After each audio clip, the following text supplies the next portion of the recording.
दोस्तों एमबीबीएस के सारे कॉलेजेस बंद कर देने चाहिए और सारी की सारी मेडिसिन अवॉइड कर देनी चाहिए, क्योंकि इंडिया वालों ने एक ऐसा डॉक्टर ढूंढ लिया है जो एक झटके में आपकी बड़ी से बड़ी बीमारी सही कर देगा। वो बीमारी चाहे एड्स की हो, वो बीमारी चाहे कैंसर की हो, 1 सेकंड लगेगा उसे और आपकी बीमारी को वो सही कर देगा। बीमारी कितनी ही खतरनाक क्यों ना हो और डॉक्टर ने आपको ये कह दिया हो कि ये पेशेंट अब नहीं बचने वाले, ऐसी कंडीशन में भी ये चांसेस हैं कि वो बच जाएं जिंदा और मौत से भी वापस आ जाएं।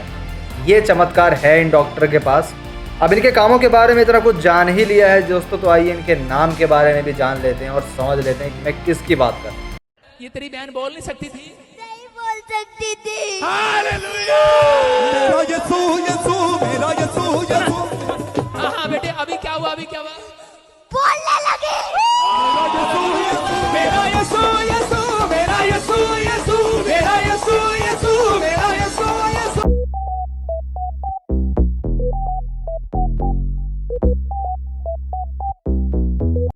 स्वागत है दोस्तों आप सभी का सिंप्लीफाइड विद शशांक में। और इस वीडियो में मैं क्या डिस्कशन करने वाला हूं और किसकी बात कर रहा हूं अब तक तो आप समझ ही गए होंगे। सच बताऊं दोस्तों आपसे, तो मैं खुद फ्रस्ट्रेट हो चुका हूं और इरिटेट हो चुका हूं ऐसे लोगों के बारे में बात कर करके, इनके बारे में डिस्कशन करके और इनके बारे में देख देख के, पढ़ पढ़ के। इवन मुझे अब लगने लगा है कि मैं कुछ ऐसा काम नहीं कर रहा हूं जो बहुत प्रोडक्टिव है। लेकिन एक एंड पे मुझे ये भी समझ में आता है कि अगर मेरी किसी भी वीडियो से 2 लोग भी अपना डिसीजन बदलते हैं ऐसे लोगों को ना फॉलो करने में, तो वो चीज़ वर्थ इट है। मैं ट्राई करता हूँ अपनी तरफ से आपको वो सारी चीज़ें बताने में जो वैलिड हैं और जो जानना है आपके लिए ज़रूरी उस इंसान के बारे में जिसको आप फॉलो करते आ रहे हैं। इसके पहले भी मैंने वीडियो बनाया है अनिरुद्धाचार्य के ऊपर और जाकिर नायक के ऊपर, जो एक हिंदू और जो एक मुस्लिम के प्रचारक थे। ये भी कुछ खास करतब नहीं दिखा रहे अपनी अपनी फील्ड में, लेकिन इन भाई साहब से तो थोड़ा सा बेहतर ही है। अगर अभी तक आपने वो वीडियो नहीं देखा है दोस्तों, तो उन दोनों वीडियो के लिंक मैं यहाँ पे डिस्क्रिप्शन बॉक्स में शेयर कर देता हूँ। आप जाके चेक कर सकते हैं और देख सकते हैं कि किस तरह से वो दोनों के दोनों दुनिया को बेवकूफ़ बना रहे हैं और लोग उनकी बातों पे आ रहे हैं। फिलहाल वापस आते हैं हम आज के टॉपिक पे।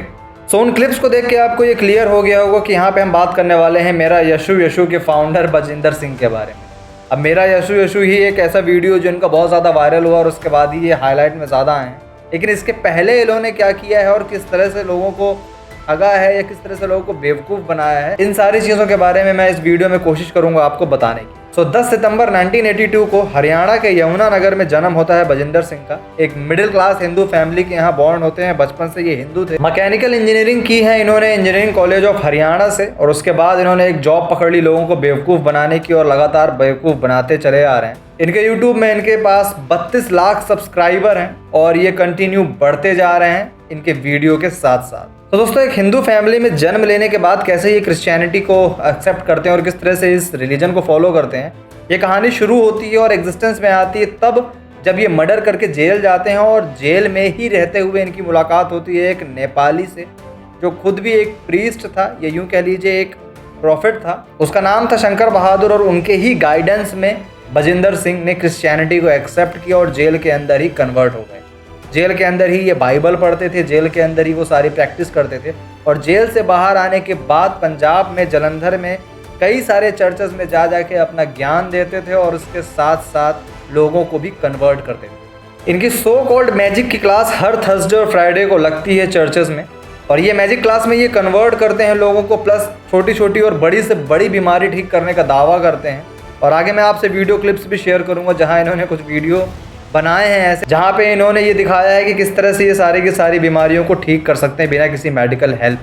तो कुछ 2000 लोगों की भीड़ लगती थी इनके समागम में, और देखते ही ये किस तरह से 2000 ग्रो हो गया 32 लाख में, ये पता ही नहीं चला। आइए कुछ वीडियोस देखते हैं जहाँ पे ये अपनी शक्तियों का प्रदर्शन करते हैं और हम और आप भी साक्षी बनते हैं इनकी महान शक्ति।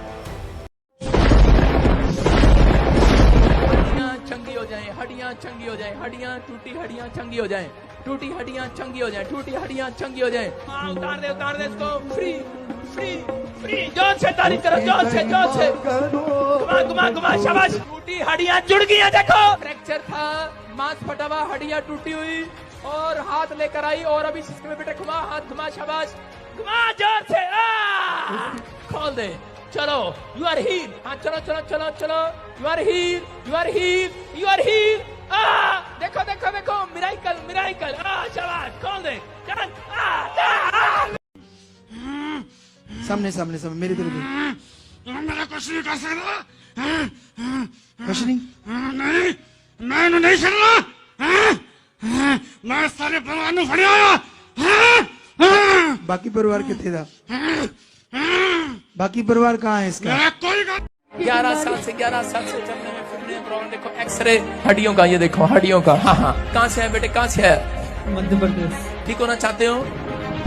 निकल जाओ, छोड़ो छोड़, फ्री फ्री फ्री फ्री जाओ,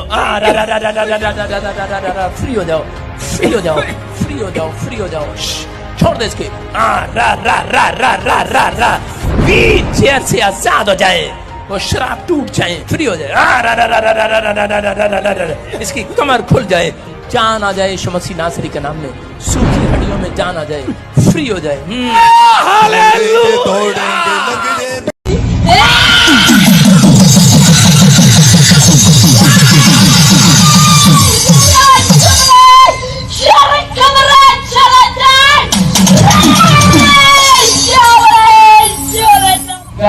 ये पता नहीं कहाँ से आ गया प्रॉफिट, सारी बात खोल दी मेरी। कहा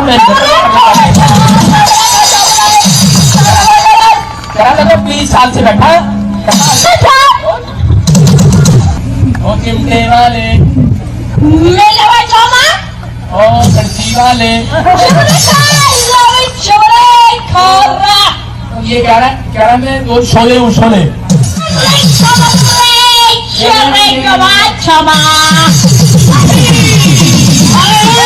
प्रॉफिट जी के बोलते ही शैतान हो गया ढेर।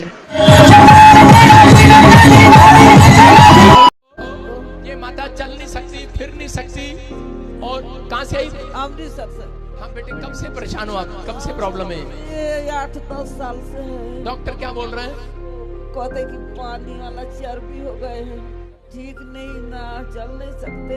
करें कि चल नहीं सकती, ठीक नहीं हो सकती, तो ठीक होना चाहती है? बाहर आ जा, चल बाहर आ जाओ। उसी समय थैंक यू जीसस, यीशु मसीह के नाम में, आमीन। और अभी देखो आजाद हो रही है यीशु मसीह के नाम में। तोड़ेंगे तोड़ेंगे तोड़ेंगे तोड़ेंगे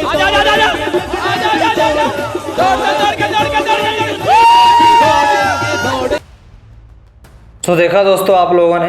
अब मुझे नहीं लगता कि इस बारे में कुछ कहने की भी ज़रूरत है या कुछ समझाने की भी ज़रूरत है, क्योंकि मेरे हिसाब से जो ऑडियंस देख रही है मुझे और जो समझ रही है वो ये जानती है कि इस इंसान के बारे में अगर मैं एक शब्द भी बोलता हूँ तो मूर्ख मैं ही कहलाऊँगा। सो कहीं ना कहीं आपके भी मन में डाउट आ रहा होगा कि इस तरह के इंसान तो काफ़ी ज़्यादा अवेलेबल हैं और काफ़ी ज़ोरों शोरों से अपना धंधा चला रहे हैं, लेकिन मैं इनका ही वीडियो क्यों बनाया हूँ। सो दोस्तों ये मैं खुद क्लियर कर देता हूँ आपको। बेसिकली मैंने इनका वीडियो इसलिए बनाया ताकि मैं आपको समझा सकूँ कि इस चेहरे के पीछे और इन सारी एक्टिविटीज़ के पीछे एक्चुअली में ये कैसा इंसान। तो सबसे पहली चीज़ दोस्तों, इस वीडियो के शुरुआत में मैंने आपको बताई थी कि ये मर्डर करने के बाद जेल जाते हैं और वहाँ से कन्वर्ट होकर क्रिश्चियन होते हैं और फिर बाहर आते हैं। यानी कि एक मर्डरिस्ट है जो कन्वर्ट होता है हिंदू से क्रिश्चियन में और उसके बाद आके ज्ञान दे रहा है। यहाँ धर्म कन्वर्ट करके वो हिंदुओं को तो ज़रूर छोड़ देते हैं, लेकिन क्रिश्चियन जो हैं वो कंटिन्यूसली इनको फॉलो कर रहे हैं, और कुछ हिंदू भी ऐसे हैं जो फॉलो करके कन्वर्ट करते हैं अपना रिलीजन। थोड़ी देर के लिए मैं ये एक्सेप्ट कर सकता हूँ कि आप मुझे कह सकते हैं कि क्या दिक्कत हो गई, एक मर्डर ही तो किया था और उसका पनिशमेंट भी उन्हें मिल चुका है। तो इनके भक्त ये कह सकते हैं और मैं मान भी सकता हूँ कि चलिए ठीक है गलती होती है, लेकिन मर्डर दोस्तों कोई गलती नहीं होती है, एक इंटेंशनली किया गया काम होता है। चलिए फिर भी मैं मान लेता हूँ कि चलो मर्डर भी कर दिया, पनिशमेंट भी मिल गई, अब सुधर जाना चाहिए, सुधार आना चाहिए। अगर फिर ऐसा क्यों होता है कि साल 2018 में इनके ऊपर एक रेप केस फाइल किया जाता है। जीरकपुर की एक लड़की इनके ऊपर रेप केस फाइल करती है, जिसका इन्होंने एक वीडियो भी बनाया रहता है, और वो लड़की ये दावा करती है, ये कहती है अपनी रिपोर्ट में कि मुझे थ्रेट भी मिली थी, धमकी भी मिली थी कि अगर ये सारी की सारी चीज़ें मैं पुलिस को बताती हूँ, कंप्लेन करती हूँ या किसी को भी बताती हूँ तो वो वीडियो सोशल मीडिया में डाल दिया जाएगा। इतना ही नहीं, ये लड़की से डिमांड भी करते हैं 3-3 लाख रुपए की, टोटल 6 लाख रुपए की डिमांड करते हैं ये, सो दैट ये जा सके इंडिया छोड़ के लंदन। और ये जाते भी हैं और IGI एयरपोर्ट में इन्हें पकड़ लिया जाता है जाने से जस्ट पहले। तो क्यों हुआ ये?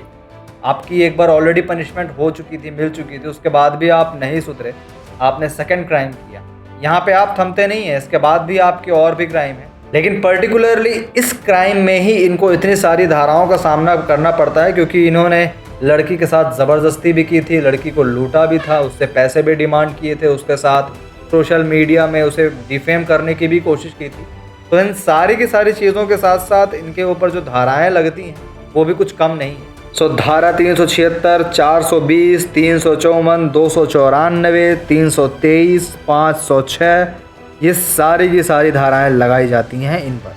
सो ये 2 क्राइम कमिट करने के बाद भी नहीं रुकते हैं। इसके बाद साल 2022 में ये फिर एक फैमिली को लूटते हैं और एक लड़की जो मर चुकी होती है, जो डॉक्टर जिसे क्लेम कर चुके होते हैं कि ये डेड है, अब नहीं ज़िंदा हो सकती, वो फैमिली इमोशनली या कैसे भी करके किसी न भी किसी इन्फॉर्मेशन के ज़रिए इन तक पहुंचती और इनसे कहती है कि हमारी लड़की को भी ज़िंदा कर दो। ये कहते हैं कि हम कर देंगे। उस फैमिली से 80,000 रुपये भी लेते हैं, उस फैमिली को कन्वर्ट भी करते हैं क्रिश्चियनिटी में, और होता वही है जो हम सबको मालूम है, लड़की नहीं ज़िंदा हो।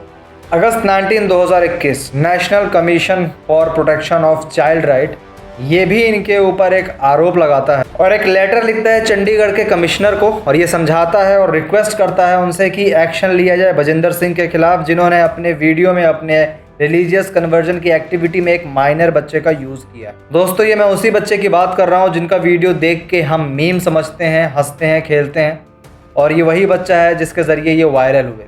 अब यहाँ पे दोस्तों इनके फॉलोवर्स का पागलपन देखिए। अंशुल सक्सेना एक एक्टिविस्ट जिन्होंने कंप्लेन की थी एनसीपीसीआर में इस लड़के को लेके, इन सारी चीज़ों के बारे में। उस लड़के की फैमिली ही अंशुल के अगेंस्ट खड़ी हो जाती है और वो फॉलोवर्स जो फॉलो करते हैं बजिंदर सिंह को, वो सड़क पे उतर जाते हैं अंशुल का एक पुतला लेके, उसे फूंकते हुए और उसका विद्रोह और प्रोटेस्ट करते हुए। तो दोस्तों ये थे महान बजिंदर सिंह। और सच कहूँ आपसे तो बहुत तकलीफ़ होती है ऐसे लोगों के बारे में बोलते हुए और ऐसे लोगों के बारे में सोचते हुए कि ये लोग ऐसी सारी चीज़ें करने के बाद भी खुला घूम रहे हैं पूरे देश में और कंटिन्यू कर रहे हैं उस काम को जिस काम से बहुत ज़्यादा नफरत और बहुत ज़्यादा शिकायतें हैं उन लोगों को जो समझता है कि ह्यूमैनिटी सबसे ऊपर है। ऑन द अदर हैंड मैं ये गलती उनकी बिल्कुल नहीं मानता हूँ, ये गलती हम सब की है, हमारी है, जो हम ऐसे लोगों को सपोर्ट करते हैं भले कोई भी कारण क्यों ना हो। हम एज अ सिटीज़न नाकामयाब हो रहे हैं कहीं ना कहीं लोगों को समझने में।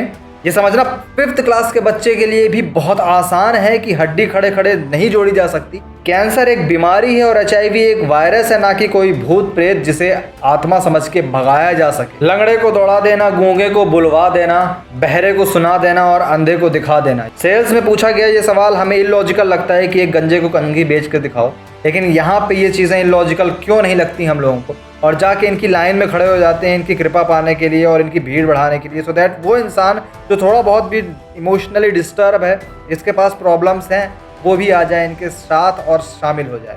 क्योंकि जाहिर सी बात है दोस्तों, जब हम इमोशनली परेशान रहते हैं तो हम कोई भी सोर्स ढूंढते हैं जो हमें उस परेशानी से निकाल सकें, भले ही वो 1% ऑथेंटिक हो या 1% चांसेस हो उसके इफेक्टिव होने। अपने मज़े के लिए दोस्तों हम ऐसे लोगों को वायरल कर देते हैं और ये भूल जाते हैं कि कितना एडवांटेज हो रहा है इस चीज़ से उसे, और वो इस फेम का कितना ज़्यादा मिसयूज़ कर रहा है। मैं ये बात सिर्फ और सिर्फ बजिंदर को सेंटर में रख के नहीं बोल रहा हूँ, ये बात उन सब लोगों को सेंटर में रख के बोल रहा हूँ जो कैमरे के आगे आके सिर्फ और सिर्फ लॉजिकल चीज़ें करते हैं और कुछ भी बोलते हैं, और हम उन्हें सिर्फ और सिर्फ अपने मज़े के लिए वायरल करते हैं, शेयर करते हैं और उनका सपोर्टर बन जाते हैं। बड़ा कूल माना गया है इन सब चीज़ों को कैमरे के सामने आके करना, और इन सब चीज़ों के साथ साथ हमारे देश के यंगस्टर्स कौन सा डायरेक्शन पकड़ लिए हैं ये सब क्लियरली विजिबल। क्या लगता है दोस्तों आपको, बेरोज़गारी सिर्फ और सिर्फ सरकार की देन है? नहीं, बेरोज़गारी कुछ न कुछ % हो सकता है सरकार की तरफ से हो, लेकिन जो हमारे यंगस्टर हैं उनकी डायरेक्शन भी तो कौन सी सही जा रही है, वो भी तो हमारे सामने ही है। कौन क्या कर रहा है, किस तरह से कर रहा है, कौन कौन सी चीज़ों को लेके हाईलाइट हो रहा है, और हाईलाइट करने वाले कौन हैं? हम। ऐसे लोगों को सक्सेसफुल बनाकर दोस्तों हम खुद फेल हो रहे हैं as a viewer, as a human और as a citizen of India. इस वीडियो में शेयर की गई इन्फॉर्मेशन दोस्तों अगर आपको अच्छी लग रही है या थोड़ी सी भी वैल्यू मिल रही है तो इस वीडियो को शेयर कीजिए उन सभी इंसानों से जिनका थोड़ा बहुत भी इंक्लिनेशन हो ऐसी चीज़ों को लेकर। इन लोगों को वीडियो शेयर कीजिए और उन्हें बताइए कि ये सारी की सारी चीज़ें वो करते हैं जो इमोशनली मेंटली कमज़ोर होते हैं। और इस वीडियो को लाइक कीजिए एंड कमेंट कीजिए अपने ओपिनियन इन सारी चीज़ों को लेके, एंड चैनल को सब्सक्राइब कीजिए सो दैट ये सारी की सारी कॉम्प्लेक्स चीज़ें सिंपल हो सकें। Thank you so much for watching the video.